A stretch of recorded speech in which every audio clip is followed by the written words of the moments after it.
রাধে শ্যাম, রাধে রাধে, জয় রাধা মদন গোপাল, শ্রী রাধা মদন গোপাল। আজকে আমরা আলোচনা করব শ্রীমদ্ ভাগবতের চতুর্থ স্কন্ধ, দক্ষের বংশ বিস্তার এবং দক্ষ কর্তৃক শিবের নিন্দা। হরিনাম শ্রবণ করুন, হরিনাম কীর্তন করুন, কলিতে জ্ঞান যুগ্ন হে, কলিতে বক্তব্যে তো আর কোনো যুগ নেই। হরিনাম সংকীর্তন অত্যন্ত পুণ্যজনক, কামপ্রদায়ক, লাভজনক। হরিনাম সংকীর্তন করবেন আপনার জন্য, আপনার পরিবারের জন্য, বিশ্ব শান্তির উদ্দেশ্যে। রাধে কৃষ্ণ, রাধে কৃষ্ণ, কৃষ্ণ কৃষ্ণ, রাধে রাধে, রাধে শ্যাম, রাধে শ্যাম, শ্যাম শ্যাম, রাধে রাধে। রাধে কৃষ্ণ, রাধে কৃষ্ণ, কৃষ্ণ কৃষ্ণ, রাধে রাধে, রাধে শ্যাম, রাধে শ্যাম, শ্যাম শ্যাম, রাধে রাধে। রাধে কৃষ্ণ, রাধে কৃষ্ণ, কৃষ্ণ কৃষ্ণ, রাধে রাধে, রাধে শ্যাম, রাধে শ্যাম, শ্যাম শ্যাম, রাধে রাধে।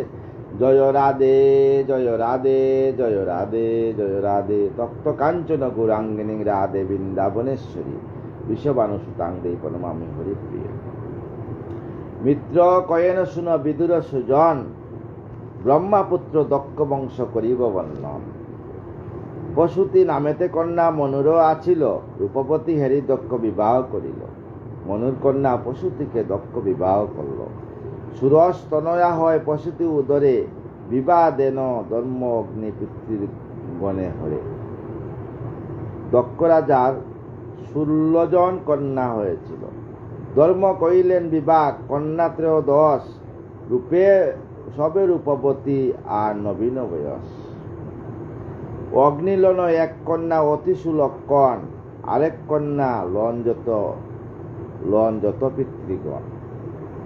শেষ কন্যা পাইলেন ভগবান হর, শেষ কন্যাকে দিয়ে দিলেন ভগবান হর মানে মহাদেবের কাছে। বিদুর শুনতা রীতি পরস্পর, শ্রদ্ধামত্রী দয়া শান্তি ক্রিয়া বুদ্ধি তুষ্টি, তিতিক্ষা উন্নতি মেধা লজ্জামূর্তি পুষ্টি। এই 13 কন্যা হয়ে লয়ে প্রজাপতি, ধর্ম হস্তে দান করে হয়ে হৃষ্টমতি। ধর্ম সহযোগে জন্মে সবার সন্তান, শুনো বিদুর তার বিশেষ প্রমাণ। শ্রদ্ধাতে জন্মায় সত্য, মিত্রতে প্রসাদ, দয়াতে অভয় জন্মে মিটাতে বিষাদ। তুষ্টিতে জন্মায় হস্য, শান্তি সম হতে সম, পুষ্টিতে জন্মায় গর্ব অতীব বিষম। ক্রিয়াতে জন্মায় যুগ দর্প উন্নতিতে, মেধাতে জন্মায় স্মৃতি অর্থ সে বুদ্ধিতে। লজ্জা তিতিক্ষা হতে বিনয় মঙ্গল, নরনারায়ণ জন্মে মূর্তিতে কেবল। নারায়ণ অংশীভূত নরনারায়ণ, প্রসন্ন হইল দিক জন্মিল যখন। মুনিগণ করে স্তব গন্ধর্ব অস্পর, আনন্দতে নৃত্য করে যতক কিন্নর। পৃথিবীতে সুমঙ্গল হইল প্রচার, পুষ্পবৃষ্টি অবিশ্রান্ত পরে বারে বার।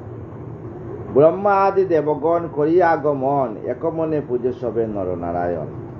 সেহন পূজার বিধি শুন বিদুর, শ্রবণতে আত্মজ্ঞান উপজে প্রচুর। আগে নরনারায়ণ ধর্মের কুমার, সম্মুখে যতক দেব সাজায়ে কাতার। করজুড়ে সবে করে নারায়ণের প্রতি, তব মায়া বুঝে হেন কাহার শপতি। যে আত্মার রূপ হয় মহামায়া নাম, যাহার উদরে রয়ে এই বিশ্বদাম। সেই আত্মা করিবারে কার্যতে প্রকাশ, ধর্ম গিয়ে জন্মিবার করো অবিলাস।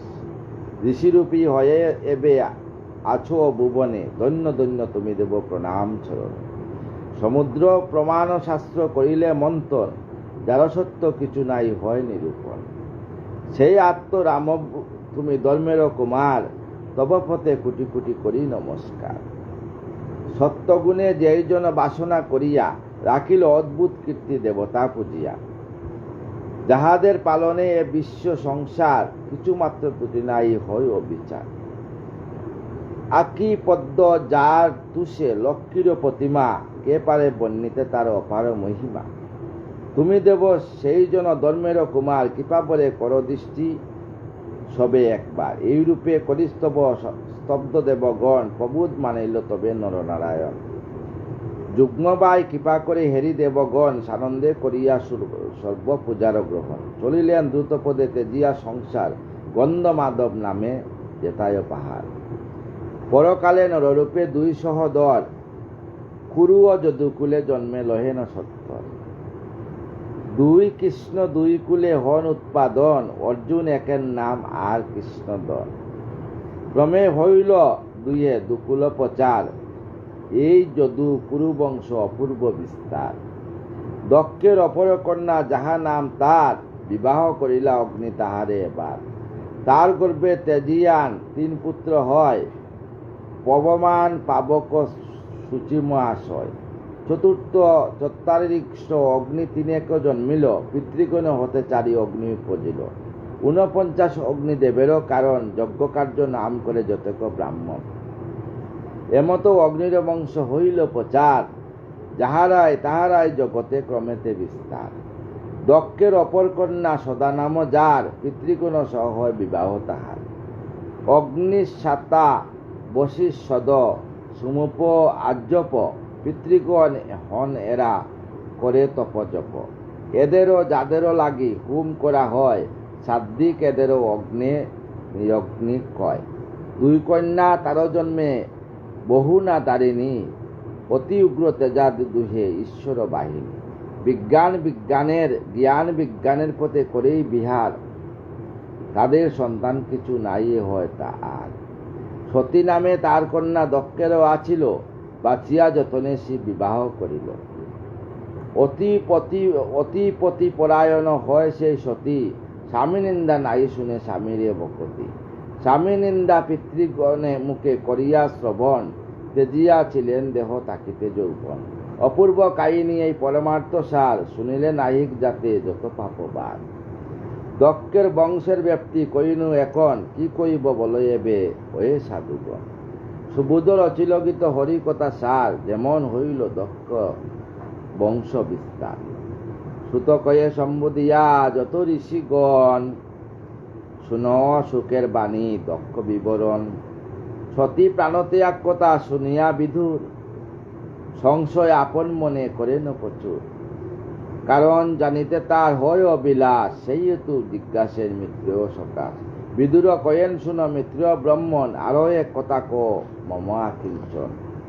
কহরিষি কেন সতী তেজিলা জীবন, কেন দক্ষ শিবে নিন্দে অতি সাধুজন।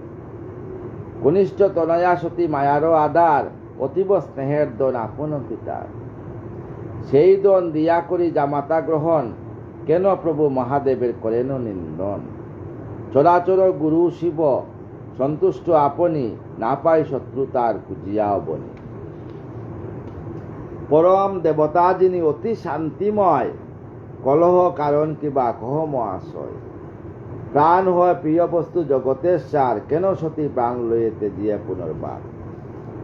দক্ষ রাজার কনিষ্ঠ কন্যা ভগবান শিবের সঙ্গে বিবাহ হয়েছিল, কিন্তু ভগবান শিব কে দক্ষ যজ্ঞতে নিমন্ত্রণ করেন নাই এবং তাতে খুব নিন্দা করছিলেন। সেই প্রতিনিন্দা সহ্য না করতে পারে সতী দক্ষ যজ্ঞতে নিজের আত্মাকে আহুতি দিয়েছিলেন।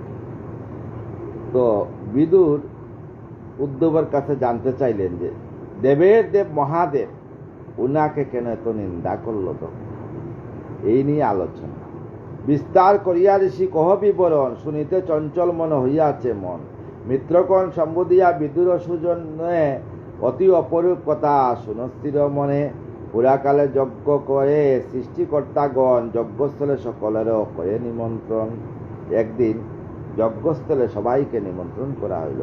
সপ্তর্ষি দেবতা আরো মুনিগণ অনুচর সবে করেন গমন। সমস্ত দেবতারা অনুচর সহিত সেখানে ভ্রমণ করলেন।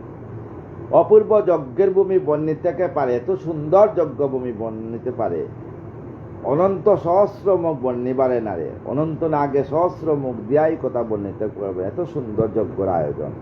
ত্রিজগতে সেই যেই শোভা দেখিতে সুন্দর, সেই শোভা লয় শোভা হয় শোভাকর।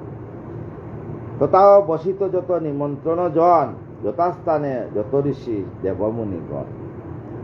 অগ্নি শিব ব্রহ্মা কইলা আসন গ্রহণ, অঙ্গেতে তেজের লজ্জা পায় সে তখন। হেনতেসে প্রজাপতি দক্ষ মহাজন, প্রবেশ করেন যেন দ্বিতীয় তপন। দক্ষরে হেরিয়া যত দেবঋষিগণ, মান্যার্থে উঠিল সবে তেজিয়া আসন। নিমন্ত্রিত যত দেব সকলে উঠিল, শুধু ব্রহ্মা আর শিব বসিয়া রইল। যজ্ঞতে দক্ষকে দেখিয়া সবাই সম্মানার্থে উঠে দাঁড়াইলেন, কিন্তু শুধু ব্রহ্মা আর শিব বসিয়া রইলেন। সবার পুরিয়া পূজা দক্ষ প্রজাপতি ব্রহ্মার আজ্ঞায় বসে হয়ে হৃষ্টমতি। হেনকালে শিবপতি পড়িল নয়ন, মান্য নাই করে শিব হইল স্মরণ। এই কথা দক্ষের স্মরণ হইল যে আমাকে সম্মান দিল না শিব। বাড়িল তাহাতে কুদ বাবই অপমান, শিবে চাই কয়ে তার ব্রহ্মার সন্তান। শুনো শুনো এক মনে যত সবাজন, বিশেষ কইব আদি সাধু আচরণ। এই সাধু আচরণ আজকে আলোচনা করা হয়। সাধুগণ যাহা করে লোকে তাহা করে, সাধুতে করিলে মন্দ মন্দ হয় পরে। এই শিবে সাধু বলি কর গুণ গান, দেখুক সাধুত্ব তার এই কি বিধান। সাধুরও আচার শিব না করে পালন, এর তোরে লজ্জা পায় লোক পালগণ। সম্পর্কে আমার শিষ্য হয় মহেশ্বর, কন্যা মোর বিবাহ করে সবার গোচর। সাবিত্রী সমান কন্যা করিলাম দান, শ্বশুর বলিয়া মূলে না রাখিল মান। দক্ষ রাজা বলল যে শ্বশুর বলিয়া আমাকে সম্মান দিল না। মর্কট লোচন এই অসাধু দুর্জয়, হরিণী নয়না কন্যা করি সমর্পয়। আমি হরিণীর মতো সুন্দর কন্যাকে সমর্পণ করলাম। সেই দুঃখে প্রাণ মূল কাঁদিতে সতত, তাপিত না করে পূজা হয় অবনীত। নাই ছিল ইচ্ছা মোর দিতে কন্যা দান, অপাত্রে দিয়া করিয়া দান পাই অপমান। দক্ষ রাজা প্রজাপতি ব্রহ্মার পুত্র দক্ষ রাজা শিবকে অপমান করতে লাগলেন। অবিদয় যথাশূদ্রে বেদবাক্য দান, তেমনি কইনু দুষ্টে কন্যা সম্পদান। অতীব অসুচি এই পেত সহচর, শিব তো অসুচি বলে পেত সহচর, ভূত পেট নিয়ে তাকে বলছে। শ্মশানে মশানে ফিরে হয় দিগম্বর, কখনো রুদন করে হাস্য বা কখনো আলু তালু কেশ পাশ উন্মুক্ত যেমন। আলু তালু কেশ চুলো আচরণ নাই, পুরা জটায় বেশ। চিতাভস্ম মাকে গায়ে অস্থিমালা গলে, সব অস্থি বুষা রূপে পরে কুতূহলে। শিব নাম হয় তার অশিব প্রদান, উন্মুক্ত জনের প্রিয় নাহি অপমান। তমময় হে প্রমোদ তাহাদের প্রতি, ভূতনাথ এই দুষ্ট অপবিত্র অতি। পিতামুর সর্বশ্রেষ্ঠ কমল আসন, তার আজ্ঞা মতে আমি দিনু কন্যা দান। আমি আমার পিতা মোহ কমলা আসন ব্রহ্মার আজ্ঞা মতে আমি কন্যাদান করেছিলাম শিবের কাছে। অপাত্রে জামাতা করি পাইলাম ফল, ইচ্ছা মুড়ে ভস্ম করি তাহারে কেবল। শিব অনাদিরাদি, তাকে কেউ বশ্য করা যায়? দেখেন, মানুষটা যখন অহংকারে মত্ত হয় তখন ভগবানকে ছাড়ে না, কিন্তু এই অহংকারে যে পতন তাও কিন্তু মানুষ জানে না।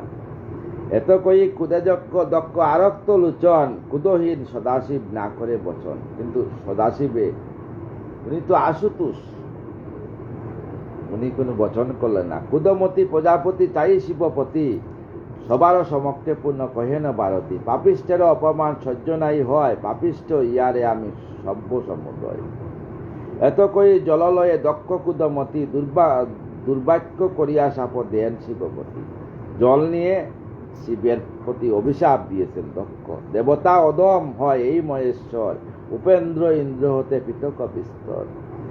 দিনু আমি অভিশাপ কুদবরে অতি, যজ্ঞবাগ যেন নাই পায় পশুপতি। যজ্ঞবাগ যেন পশুপতি পায় না।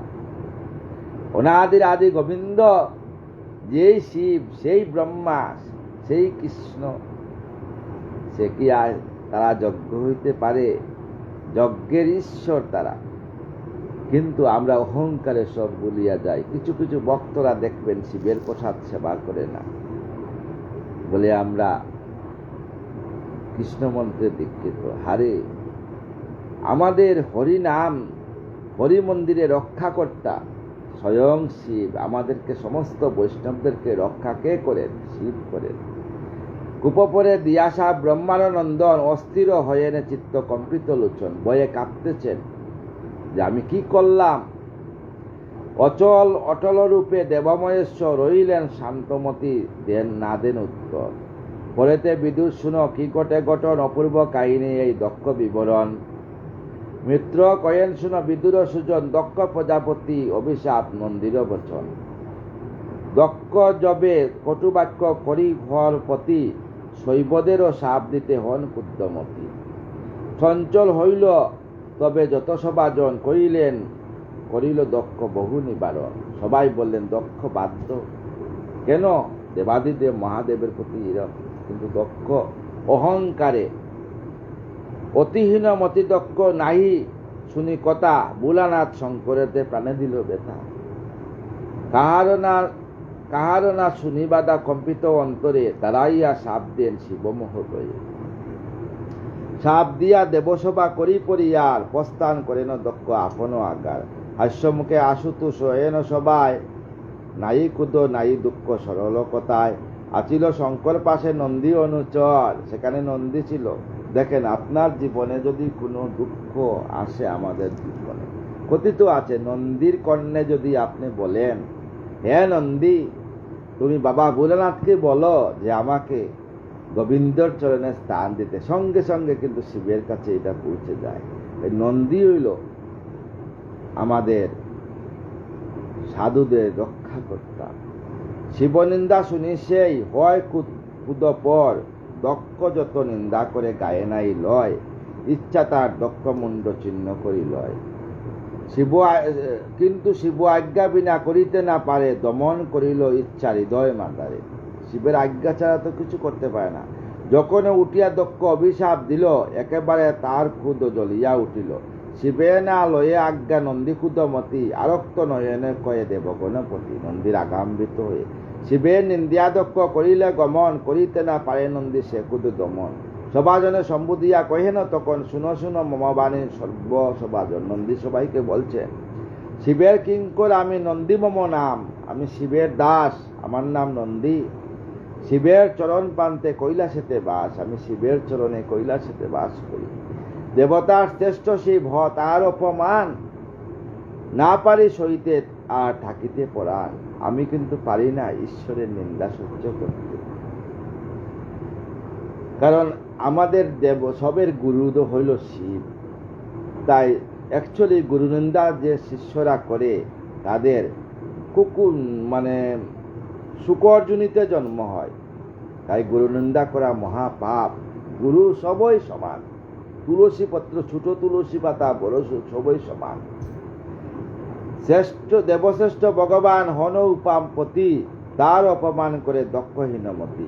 ব্রহ্মা বিষ্ণু মহেশ্বর অবেদ গণন, অভিশাপে দক্ষতার করিল পাতন। থাকিতে জীবিত আমি শিবের কিঙ্কর, মমাপ্রভু অপমান হন বহুত। বিশেষ করিয়া দিব অভিশাপ তারে, সবার সম্মুখে দিব শাস্তি দুরাচারে। যদি সেবা করে তাকে শিবের চরণ, সত্য হবে অভিশাপ কহিন এখন। দক্ষ হন ভিন্নদর্শী, শিবে কি জানিবে, পরমার্থ নাহি তাই ভাবে কি দেখিবে।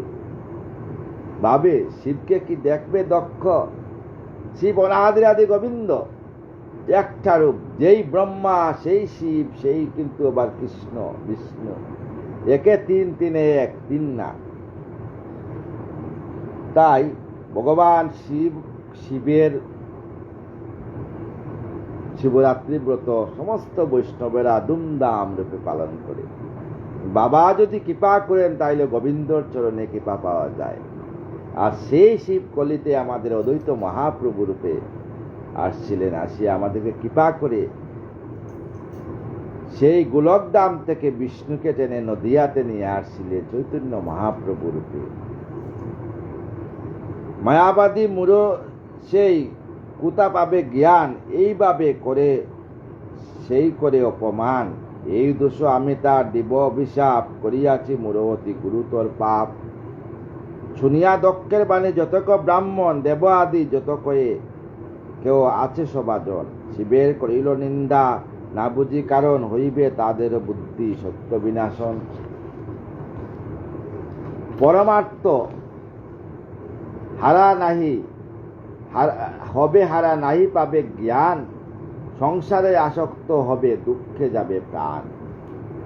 দেহতে আত্মা বলি জানে প্রজাপতি, পশু সম আত্মহীন সেই মূঢ়মতি। যে শুনিবে তার বাণী দেবতা ব্রাহ্মণ, হইবে তার পশু হইবে সে পশুসম আমারও বচন।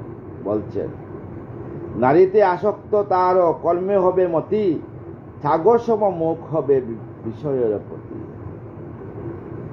এই চারি সাপ করে দক্ষেরও উপর শিবশক্তি বানিয়া শাস্ত্রের গোচর। এরা শিব শক্তির বাণী। এ জগতে হরিদ্বেষী হয় যে জন, সর্বপাপী হয় সেই পাপেরও বাজন। হরিদ্বেষী, যে শিব নিন্দা করে, শিবকে ভালোবাসে না, সে সবচেয়ে বড় পাপী। নরকে কীটাণুরূপে জন্ম নিলেও তার পাপ শেষ হবে না। তাই শিব নিন্দা কোন বৈষ্ণবের মুখে শোভা পায় না। বহু ক্লেশ পাবে সেই দুরাত্মা মানব, জন্মজয় মরণাদি হবে অনুভব। হীন কর্ম করিবে সে জীবিকার লাগি, দেহ ইন্দ্রিয় প্রতি হবে অনুরাগী। নিজ কর্ম ফলে সেই যাচকের বেশে, ভ্রমণ করিয়া সদা দেশ বিদেশে। সত্য হবে এই বাণী আমারও আজ্ঞায়, যদি মতি তাকে মম শঙ্করেরও পায়। বললেন নন্দী, যদি আমার শঙ্করের পায় আমি দাস হইয়া থাকি, শিবের দাস হইয়া থাকি, আমি যে অভিশাপ দিয়েছি দক্ষকে, এই অভিশাপ হবেই হবে। হেনমতে নন্দী দিয়া অভিশাপ গুর, শিবের সম্মুখের কুদেতে বিদুর। শিবের সম্মুখের আগাম্বিত এই নন্দী বসে আছে। যজ্ঞ পুরোহিত বিগু দক্ষের বান্ধব, সম্পর্কে বাতা তার মুনির গৌরব। হেন নন্দী অভিশাপ করিলা শ্রবণ, অন্তরে পাইয়া বেতা কয়েন তখন। দক্ষ মম বাই হয় ব্রহ্মার কুমার, দেবগণ প্রিয় পাত্র জগতের সার। তারে দিল অভিশাপ প্রমতের প্রতি, কেমতে শুনিলে যত দেব সভাপতি। না শুনিব কারো বাণী দিব অভিশাপ, আপনি নাসিব আমি শিবের প্রতাপ। যা কইল দক্ষপতি সত্য সেই হয়, মহামূর জন শিব পাষণ্ড নিশ্চয়। দক্ষের পুরোহিত বললেন, যে করিবে শিব পূজা হবে বুদ্ধি নাশ, অনাচারী হবে সেই নরকে বিনাশ। ঝগড়া লেগে গেল। মহাপাপী হবে সেই বেদবিধিহীন, শাস্ত্রপতু কুলাচারী হবে নিষিদিন।